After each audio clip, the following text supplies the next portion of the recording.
So, bakit mo sisirain yung katawan mo? 'Di ba? Kung pwede naman palang, sabi ko nga sa inyo, alin ba ang mataas sa protein? Yung meat talaga, mataas talaga yan. And that's why it's harmful to the body. It's not useful at all.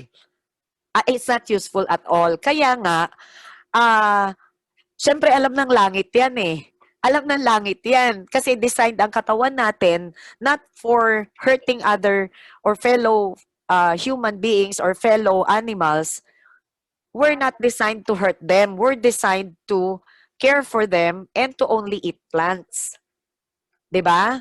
Kaya nga, pag sobrang kumakain tayo ng mga hindi dapat, sinisira talaga natin ang ating katawan. Tapos maya-maya, pag nagkakasakit na tayo, ang biniblame natin ay ang Panginoon nating Diyos. 'Di ba? So, ano ba yung mga pwede nating mga sources of protein? Ayan yung, kaya hindi issue po ang protein sa mga vegetarians. Hindi tayo nagkakaproblema dyan. Bakit? Ang avocado, mataas hindi lang po sa protein, mataas din sa vitamin C, sa iron, okay? Anong tinatawag na healthy fat? Yan yung madali nating ma-breakdown. Hindi yan yung nasustore sa katawan. Alin yung unhealthy fat? Yun yung nanggagaling sa animals. Okay? So, it also contains high amounts of protein. Anong klaseng protina? Yung mababang mababang amount lang, hindi too much, unlike the protein na nakukuha natin sa meat. So, yung mga pumpkin seeds, okay, yung mga black beans, yung mga quinoa, kung kilala nyo yung quinoa, it's a type of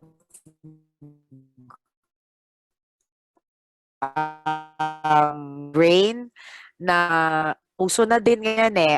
Yung mga lentils, sunflower seeds, yung mga edamame, no? Of course, tofu or tempeh, peanut butter, yung mga veggie burger. Madami po. And fruits and vegetables also contain enough. Anong ibig sabihin ng enough? Tama lang na amount ng protein na kailangan ng katawan natin. So, I hope maliwanag po sa ating lahat na hindi issue ang protein sa mga vegetarians.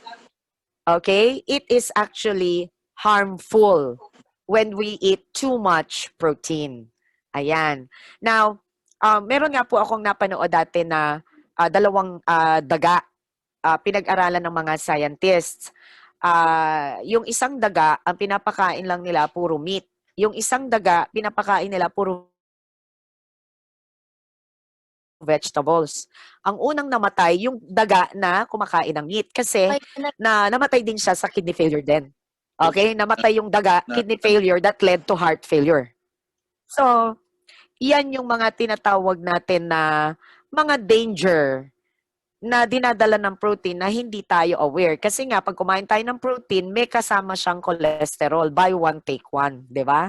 So, iyan yung mga, hindi mo naman pwedeng kainin lang yung protein. Paano mo tatanggalin yung taba? Yung taba na andun din siya. Okay? Now, ang isang tanong ko sa inyong lahat, sabi mo, sister, di ba? Pinanganak tayo or dinesign tayo ng Panginoon para sa vegetables and fruits lang. Oo. Kung titingnan nga natin ang nakasulat sa Bible, sa Genesis, di ba?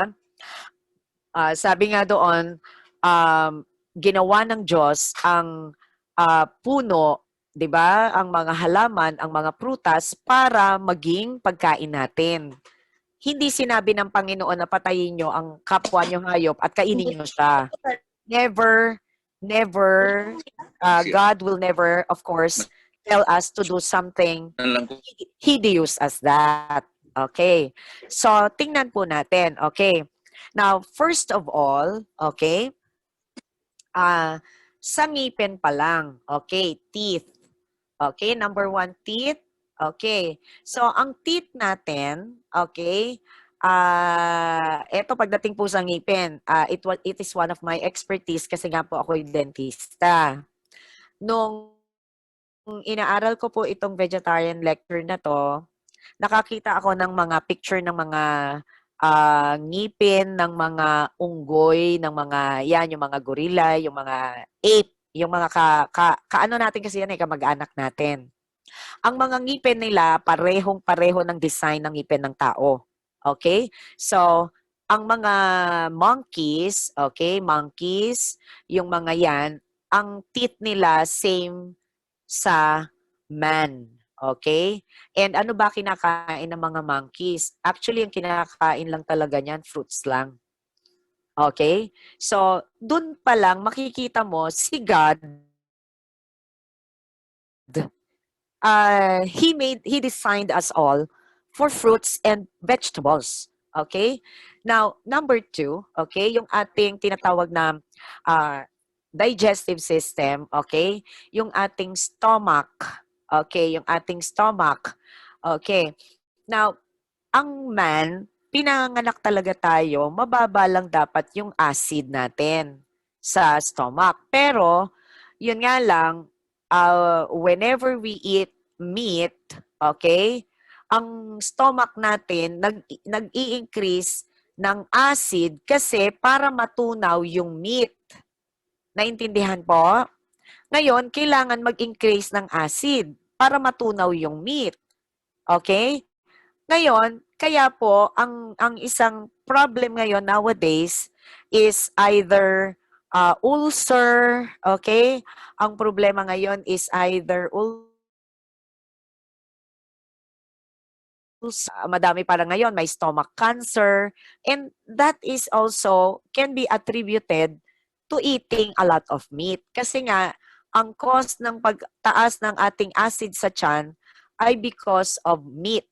Para lang matunaw siya, our stomach are forced to produce more acid. Okay, number three, yung ating tinatawag na intestines. Okay, yung intestine, yung mga bituka natin. Okay. Um, yung mga carnivores, okay, carnivores, or yung mga kumakain ng, yung mga meat eater na animals, ang intestine nila, maikli lang, no?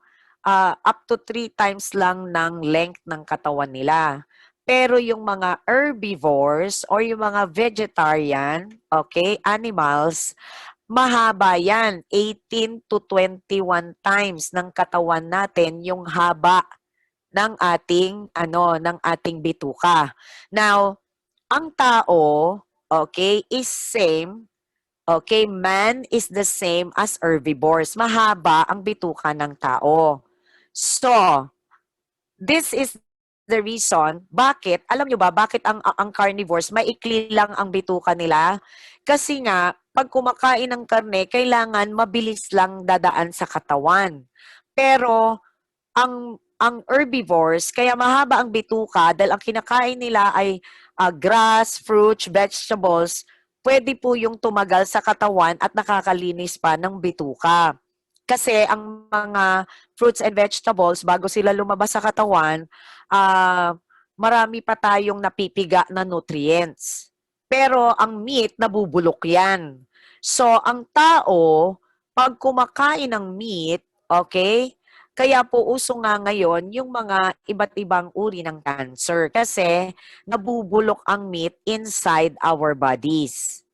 Kasi nga mahaba yung bituka natin tapos ang kinakain natin nabubulok.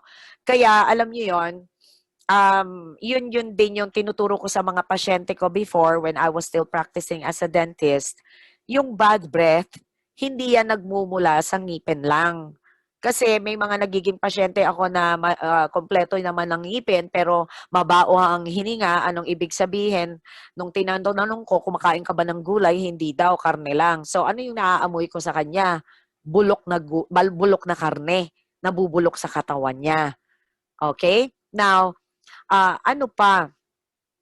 Yung ating tinatawag na rectum o yung labasan ng pupo natin, okay? Sa mga meat eaters, smooth lang yan kasi nga kailangan tuloy-tuloy. ang man and herbivores, ang labasan ng pupo natin, may mga tinatawag na mga folds, okay? May mga tinatawag na parang kulubot-kulubot yan. Kasi pag naandyan po, nasabit pa dyan yung mga kinakain natin na fruits and vegetables, may nakukuha pa tayong nutrients. Pero pag ang sumabit dyan ay karne, ayan na, nagiging cause ng colon cancer. Ayan, kaya common na common po ang colon cancer ngayon. At sa totoo lang, pag may nagsabi sa inyong may colon cancer siya, tanungin niyo kung kumakain ng gulay. Commonly, ang sagot, hindi. Hindi kumakain ng gulay yon. Marami na po ako nakilalang mga tao na may colon cancer. Ang una ko tinatanong, do you eat vegetables? Iba-ibang lahi ito Merong Amerikano, merong Korean, Japanese, Filipino. Isa lang po ang sagot, hindi sila kumakain ng gulay. So alam na natin ang sagot, right? Sa mga common na sakit natin ngayon. Okay? Kasi we are designed by nature to be a vegetarian. Ang dapat kinakain natin ay fruits and vegetables. Okay? At kapag kumain tayo, alam na natin ngayon pa lang, alam na natin kung bakit pag kumain tayo ng karne, nagkakasakit tayo. Okay? Now, di ba hindi ba maliwanag na karma yon? Di ba? Now, you put a baby in a crib with an apple and a rabbit. Okay. Gawin natin yan, May baby, lagyan mo ng rabbit, lagyan mo ng apple. Or let's say, for example, a 2-year-old baby. Yung baby, hindi niya kakainin yung rabbit. Okay? Ang kakainin niya, yung apple. Sa totoo lang. Okay? Kasi, even children, even babies know, okay, which is right, which is wrong. Anong pagkain, alin ang hindi pagkain. Okay? Now, ano ba yung mga other harmful substances that we get from meat? Okay. Now, what do you see in the picture? Okay. Tingnan niyo yung manok. Tingnan niyo yung manok. Noong 1957, yung mga binibentang manok, ganyan ang itsura. Noong 1978, eto na sila. Pero noong 2005, tingnan natin yung mga manok ang tataba. Bakit? Now, I have a friend who is executive vice president sa isang pharmaceutical. Tatay siya ng isa sa mga lecturers ko. Nung minsan, nagkausap kami, sabi niya sa akin, hindi niya alam na vegetarian ako. Sabi niya, Doktora, sabi mo sa mga anak mo wag nang kakain ng chicken. Sabi ko, hindi po kami talaga kumakain ng chicken. Sabi ko, pinanganak po na vegetarian yung mga anak ko. Sabi niya, swerte mo naman, sabi niya. Sabi, hindi to vegetarian ay nagsasalita. Tapos sabi niya, alam mo, isa kasi sa natuklasan ko ngayon, kasi nasa pharmaceutical siya, nagtataka daw sila bakit ang taas ng order sa kanila ng synthetic na estrogen. Okay? Ano ba yung estrogen? Okay? Estrogen. Estrogen ay isang hormone. Okay? This is a hormone, okay, na natural hormone na pinoproduce ng katawan natin. Okay? Now, yung estrogen, ini-injectan, and ang madami nitong estrogen, mga babae. Okay? Now, ini-injectan, bakit tumataba yung mga chicken? Okay? Kasi, pag ibinigyan sila ng estrogen na hormone, ang tendency, tataba sila. Okay, bakit? Okay. Now, kaya nakita nyo din yung isang picture, meron, yung picture na yon yung may parang breast, lalaki po yun, hindi yun babae. Okay? Now, even males, tutubuan ng breast. For example, di ba sabi natin, tinuturukan yung mga manok ng estrogen para sila tumaba. Kasi gusto ng mga nagbebenta ng manok, mabigat. mataas sa kilo. Kasi ang pinag-uusapan dyan kasi kita. Ngayon, i-injectan nila ng estrogen, okay? Now, ang estrogen po, sa babae, mas mataas ang estrogen ng babae kaysa sa lalaki kasi yung estrogen, ang dahilan ba't po ang babae may breast, ang babae nagkakaroon ng, anong tawag dito, nagkakaroon ng fat in different parts of the body. Ngayon, yung estrogen po, okay, estrogen, ang isang tatandaan natin, estrogen, mataas po sa animals. Okay, sa animal food. Okay, sa mga chicken, lahat ng animals. Ngayon, estrogen loves, ito tatandaan ninyo ha, estrogen loves fat. Okay? And fat loves estrogen. Okay. Anong ibig ko doon sabihin? Pag mataas ang estrogen mo, okay, tataas din ang fat mo. Okay? Pag mataas ang fat mo, tataas din si estrogen. And estrogen is one of the cause of cancers na breast cancer, okay, usong-uso to ngayon, breast cancer and uterine cancer, yung cancer sa uterus ng mga babae. Okay, anong uso ngayon? Breast cancer. Ang tawag dito, ang incidence ng breast cancer ngayon napakataas and people are not aware na andun pala yun sa kinakain nila, sa pagkain ng meat. Okay. Now, tandaan natin, okay, na kapag tumataas yung fat din sa katawan natin, we are also double yung fat or another again term for your fat is your cholesterol and we're talking of the bad cholesterol. Ano ang ginagawa nito? Okay, so si fat ang responsible sa hypertension. Okay? Si fat ang responsible sa diabetes. Okay? Si fat ang responsible, okay, sa tinatawag natin na cancer. Okay? Si fat yan. Wala nang iba. Si fat. Okay? Now, hindi naman wala nang iba. Meron pang iba na kasama din ni fat. Pero si fat, yung nagbibigay ng parang daan para sa cancer. Okay. Now, hypertension, alam natin, either mauuwi yan sa stroke, okay, or mauuwi yan sa heart attack. Okay? Yan lang naman ang dalawang kauuwian yan eh. Pag nag-hypertensive ka na, either stroke lang naman yan or atake sa puso. Ngayon, bakit si fat nagli-lead to hypertension? Kasi kung ito yung blood vessel mo, yung ugat mo, pagkain ka ng kain ng fat, dumidikit yan sa wall ng ugat natin. Ayan, gumaganyan yan. Dumadami yan, dumadami yan, dumadami. Ngayon, anong ibig sabihin? Okay? Pag kinat natin yan, okay, anong makikita natin? Ito. Okay, yung blood vessel natin na dapat malaki yung daanan ng dugo, okay, anong nangyayari? Okay, kapag madami na tayong kinakain na fat, okay, ang isang nangyayari dyan ay dumadami yung tinatawag na deposit dito sa loob. Ano tong deposit na to? Eh di syempre fat. Fat lang naman ang dumidikit dyan eh.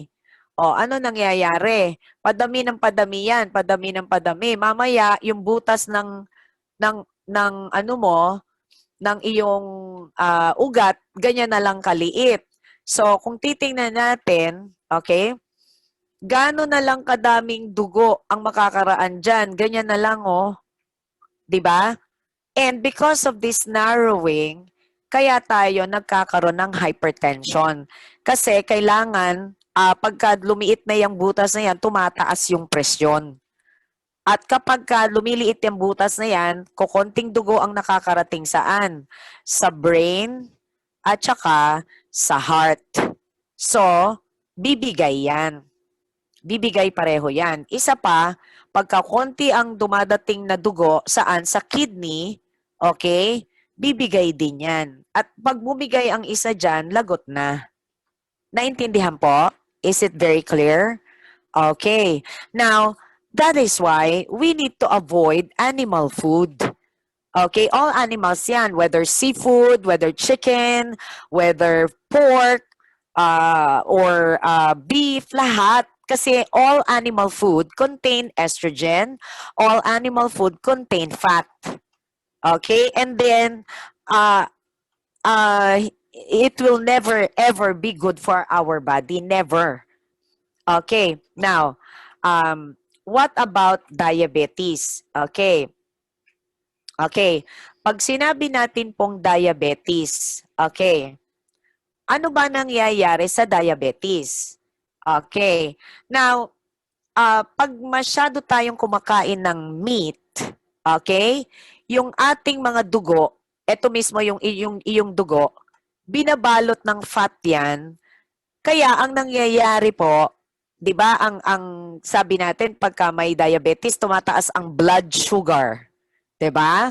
Mataas kasi yung blood sugar ko. Oh. Kasi si sugar, dapat talaga yan papasok sa ating cells o yung sa mga maliliit na bahagi ng katawan natin, pinakamaliit na bahagi ng katawan natin. Pero dahil nababalutan niya ng fat, yung sugar na tinatawag natin o yung glucose, 'di ba? Blood glucose, hindi makapasok doon despite na meron tayong insulin. So anong mangyayari? Tataas yung blood sugar natin. Ano mangyayari? Okay? Tatapon yan sa ihi. Okay? Anong mangyayari? Kaya yun yung mangyayari. Pag tinest yung ihi mo, mataas din yung sugar sa ihi. Yun yung tinatawag na glycosuria. Ngayon, dahil tumatapon yung tinatawag na sugar, hindi nagagamit ng katawan natin, kaya yung mga diabetic pumapayat. Okay? Ang nangyayari, pumapayat sila kasi yung katawan, kinukuha yung tinatawag na protein at yung sa laman.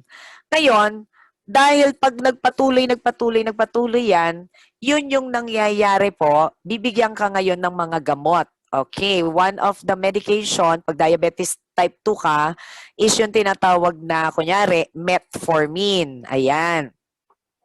Bibigyan ka na ng mga oral hypoglycemics. Okay. Itong mga oral hypoglycemics po ay sinisira ang kidney. Okay? Ikaw naman, kampante ka, binigyan ka ng gamot, inom ka ng inom ng gamot, hindi mo alam, kakainom mo pala ng gamot, nasisira pala yung isa namang bahagi ng katawan mo. And that is why, nagkakaroon tayo ng tinatawag na complications. Ano ba yung complications? Okay. Sabihin na natin, kinukumplika mo yung buhay mo. Akala mo, tapos na yung problema mo dahil sa gamot. Hindi, actually, nagiging mas komplikado yung buhay natin sa pag-inom ng gamot. Okay? Pero yun nga, pag ayaw nating magbago, we rely on medication, ayun na, wala nang magawa. Maski doktor, sa totoo lang, tanungin mo sila kung mabuti ba talaga ang gamot, sila mismo sasabihin sa'yo, wala tayong choice . Kasi, syempre, ginawa mo na yan sa sarili mo. Tapos, kain ka pa rin ng kain ng matataba, di lalo nang nagko-complicate kumbaga, kung may sakit ka na, ayaw mo pa rin tanggalin yung cause, nagkakaroon ng komplikasyon. Okay. Now, yun namang cancer, okay, yung cancer, yun din yung problema. Pag mataas yung cholesterol. Okay? Pag mataas yung cholesterol natin, yan talaga yung always the finding bago ka magka-cancer or pag may cancer ka, yan talaga, sinasabi ko sa inyo, nandyan yan. So, ibig sabihin, yan talaga yung cause. saan ba galing yung mga cholesterol na bad na nagkokos ng cancer, ng diabetes, na nagkokos ng alin? Tandaan nyo ang cause ng diabetes is cholesterol. Okay, high cholesterol or high fat.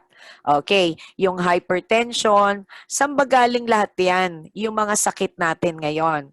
Galing yan sa cholesterol. Yan pa lang cholesterol pa lang. Pag kumain ka pa nga ng karne, mataas pa masyado yung protein, okay? Mataas pa masyado yung estrogen. So nakikita nyo po ba kung ano po yung mga nilalagay natin sa katawan natin pag kumakain tayo ng mga meat? Too much cholesterol, too much protein, too much estrogen, kaya po tayo nagkakasakit. Okay? Now, knowing this, kaya po, the beef industry, sabi nga sa research, has contributed to more American deaths than all the wars of this century. Ang number one killer po talaga sa States is yung tinatawag na heart disease. Heart disease. Okay? Sabi nga, ang namamatay daw sa heart disease ay parang ang dami ng namamatay sa heart disease ay parang every 5 minutes may bumabagsak na eroplano, ganun kadami. Okay? Now, children who eat more than 12 hot dogs per month. Okay, 12 hot dogs per month merong bata kung makakain ng hotdog, 3 sa isang kainan. So, per month have 9 times, okay, the normal risk of developing leukemia. And leukemia is a kind of cancer sa blood. Okay? Now, and this is according to the research of University of California Medical School. So, kasi bakit? Ano bang merong mga hotdogs? Mga preservatives, mga nabubulok na meat, okay? Now, what else? Nakikita niyo yung picture na mga parang nagluluto ng sigarilyo ang nanay. May pinapanood po kami na video. Maganda po panoorin niyo yon kung may Netflix kayo. Panoorin niyo po, ang title ng video is What the Health. Ayan. Pag may Netflix kayo, panoorin niyo po yan over and over again. Yan, What the Health.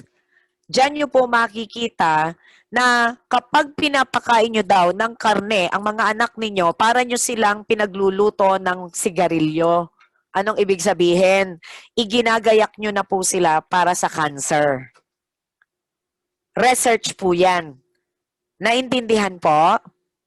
Maliwanag po ba? Hindi ko po kayo tinatakot. Sinasabi ko lang po ang totoo. At ito po ay para to magising po tayo. At para gisingin din natin ang kapwa natin. Okay? Now, meat contains also 14 times the amount of pesticide as plant foods. Kasi, ang plant, okay, bago natin kainin, hinuhugasan natin yan. Meron yan tinatawag na protective covering, yung tinatawag natin na cellulose. Okay? Hinuhugasan natin yan bago natin iluto. Pero, yung mga pinapakain na feeds sa mga hayop, sa mga chicken, sa mga manok, sa mga baboy, sa mga baka, ay hindi na po hinuhugasan. Diretso na sa kanila. And pati pesticide. Kaya yung pesticide, nakakain nila, pupunta yun sa laman nila, tapos yung laman kakainin ng tao. Kaya po mataas din ang risk ng cancer ng meat eater. Because also of what? Pesticides. Okay? Maliwanag po? Okay, now,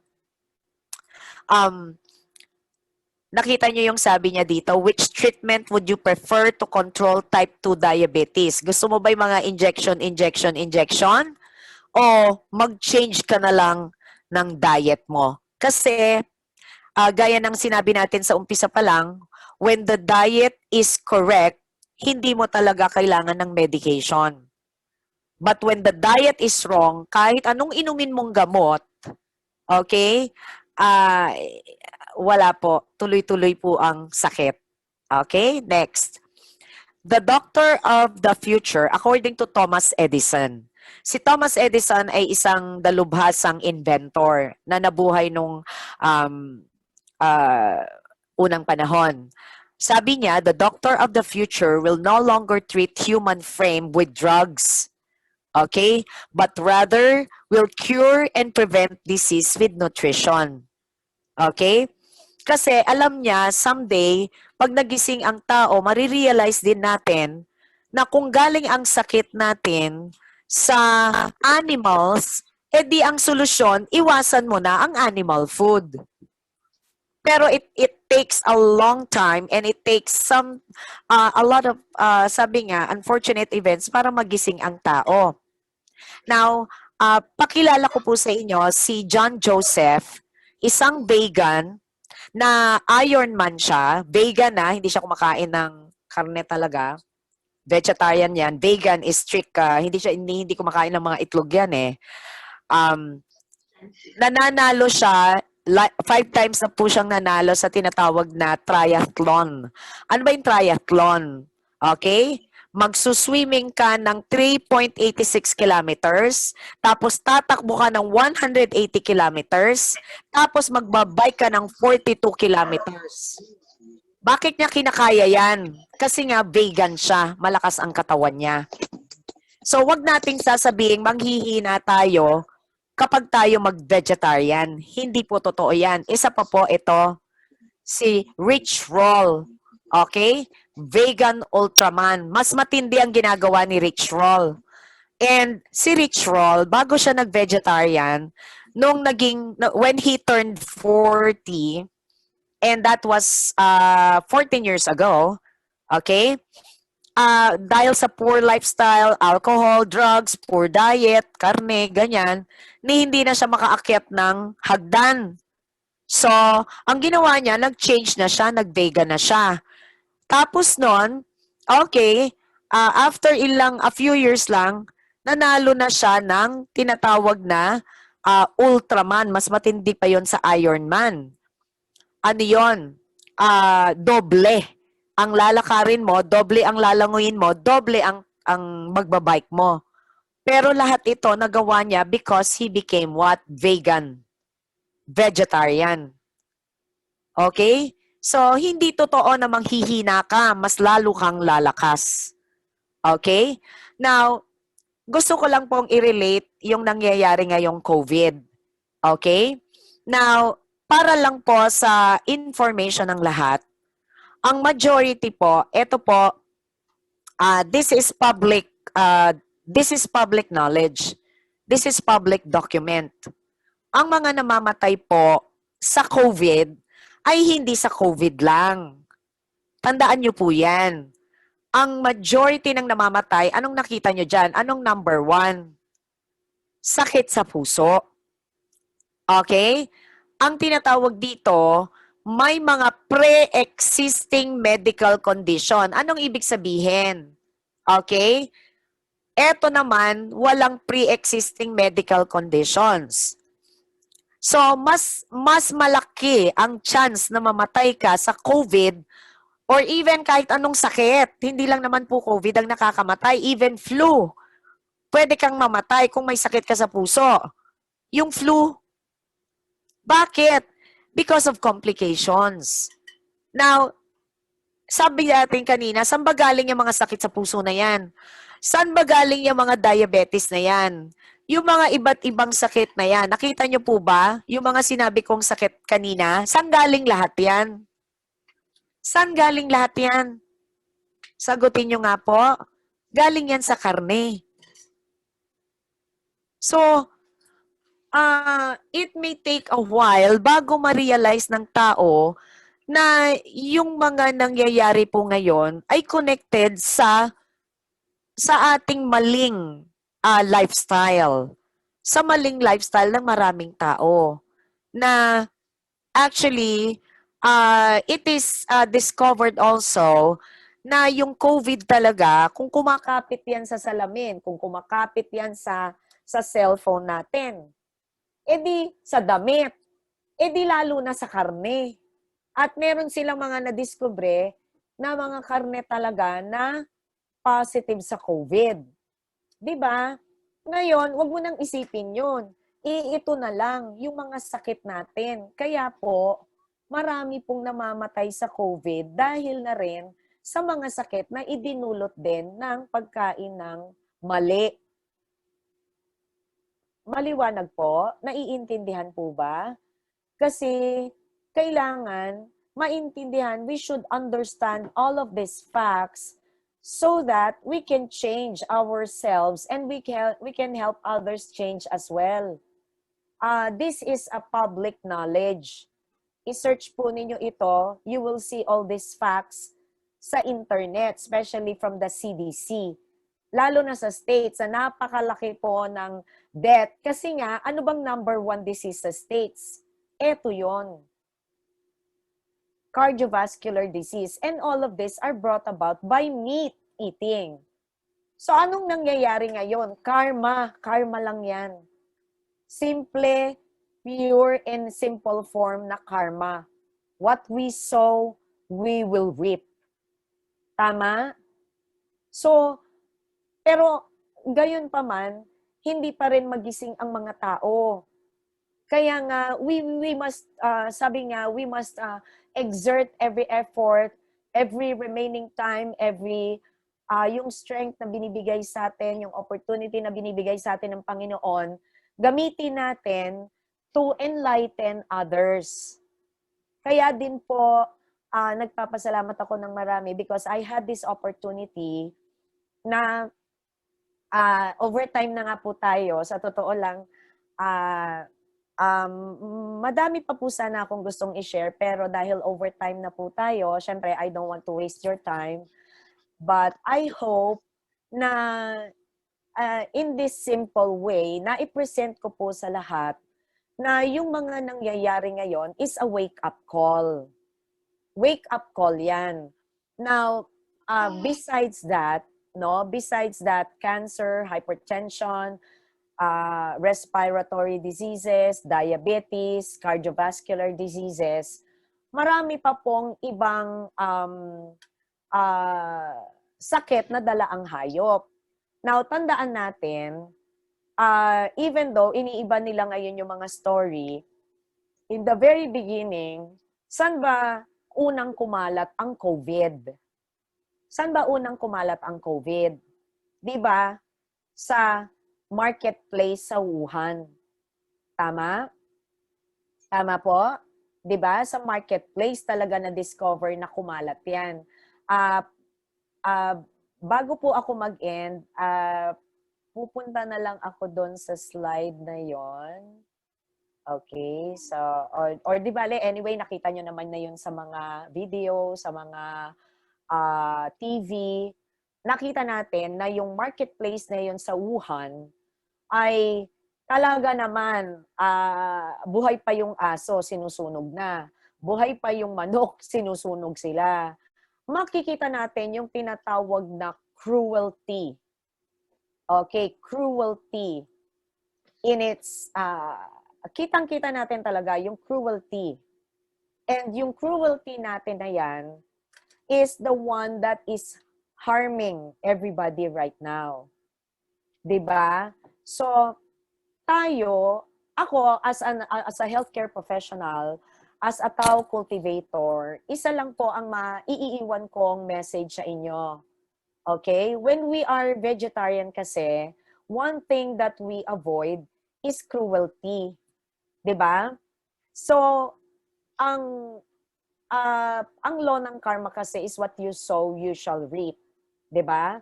So, whenever we avoid also cruelty, we avoid also, 'di ba, eating meat. Kasi eating meat naman talaga is not really about health. It's about,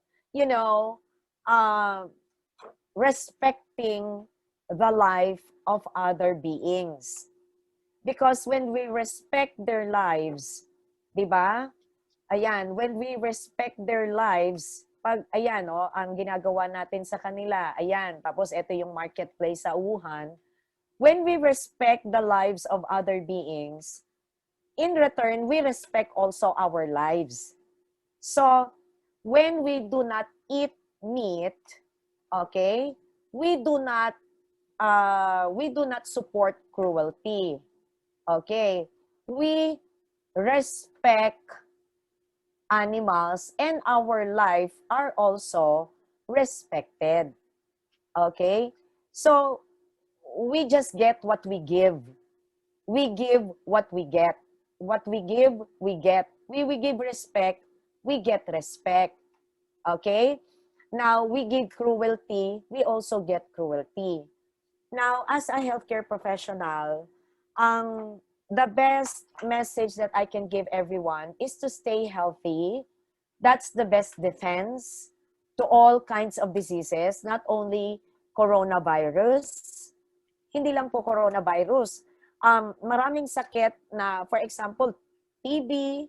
TB, takot na takot dyan ng States, pero common lang sa Philippines yan. 'Di ba? But the best way, the best defense that we can have against diseases, against any harm, of course, is to um, stay spiritually healthy. Okay, anong ibig sabihin ng spiritually healthy? Let us continue to cultivate the truth, cultivate the Tao. Kapag alam nating tama, yun ang gawin natin. Pag alam nating mali, huwag na nating gawin. Let us align ourselves with the truth. Alam natin masama ang manakit, masama ang kumain ng karne, kaya masama din ang effect. What cause and effect, 'di ba? Ngayon, if we are going to cultivate the Tao, the truth, we live the right way, okay? We eat the right way, we align with the will of heaven, that's the best defense. That's the best medicine. There is no other medicine than align ourselves with the heart of our Heavenly Mother. Kasi ang isang ang cause ng sakit din natin, yung stress. Bakit ba tayo nasi-stress? Sa totoo lang, kaya tayo nasi-stress kapag nagagalit tayo, kapag nagwo-worry tayo, kapag gumagawa tayo ng mga mali. Do you understand? So, let us keep ourselves calm by doing what is right. Kasi pag ginagawa natin kung anong tama, kampante tayo, kalmado tayo, malayo din tayo sa stress. Do you understand? As much as I can, in as much as I want to share more things with you. Hopefully, mabigyan po ulit ako ng another opportunity. Pasensya na po kung na-occupy ko yung inyong time na masyado tayong nag-overtime. We're now 10 minutes overtime. Kung ano man po yung nasabi ko na mali, ako po ay humihingi ng paumanhin sa inyong lahat. At kung ako man po may mga pagkukulang, ako po yung humingi ng patawad sa ating mahal na Panginoon, sa ating mga Buddha, mga santo. Maraming salamat po. Thank you, Sister Marie. For the next lecture, 咱请咱蔡典传师给咱做一个结论，请典传师慈悲。各位道亲，大家好啊，咪。来，非常感谢吼，咱牙髓香，典传师牙髓香，典传师在香牙髓香。各位道亲好啊，咪，安尼有听去无？有听到了。咱头先感谢天文师弟，感谢祖师王祖，感谢孙孙师弟大德，嘛感谢今仔日的讲师，互咱一个遮尔好，遮尔专业的一个讲台。Good evening, everyone. We have to first thank our Laobunyu, our Heavenly Mother, our Sizun Shimu, and then we also want to thank tonight our Sister Rosemary for giving us a very marvelous lecture tonight. 伊是对迄个伊的专业的角度来讲，即个素食。That she was able to give us a lecture from a professional's point of view. 但是咱应该爱了解咱今仔日会拄到即个遮尔大的灾难，确实是甲咱过去以来人类食遐侪动物有真大的关系，因果关系伫遐。We have to understand that we are undergoing a lot of pandemic and a lot of other happenings, and they all are going back and related to what we have been eating. 伫咱较早前的台湾，若拄到即款的瘟疫的时阵咧，咱一寡较有地位的人，拢会出来呼唤、号召大家安怎咧？有一段点钟咧，唔通杀生，唔通食肉。So in the older times and in Taiwan, whenever there are pandemics or other calamities that happen, oftentimes their officials will come out and will tell the people to stop killing for a certain period of time. 前迄个规礼拜，还是几十天还是几半个月无杀生以后，拢无杀生菜市仔拢无卖肉也无泰粿，也无卖鱼足奇怪，即个瘟疫个愈来愈大。So after a week or two of no killing and no eating of animal products, they will always realize that after a while, the calamities will slowly disappear. 那么咱即摆现在即个点钟迄个商业遐尼进步啦，大家拢以生理做头一个考虑要叫人讲卖杀生卖做这杀生的事业停几十天卖杀生咱即摆连都做袂到。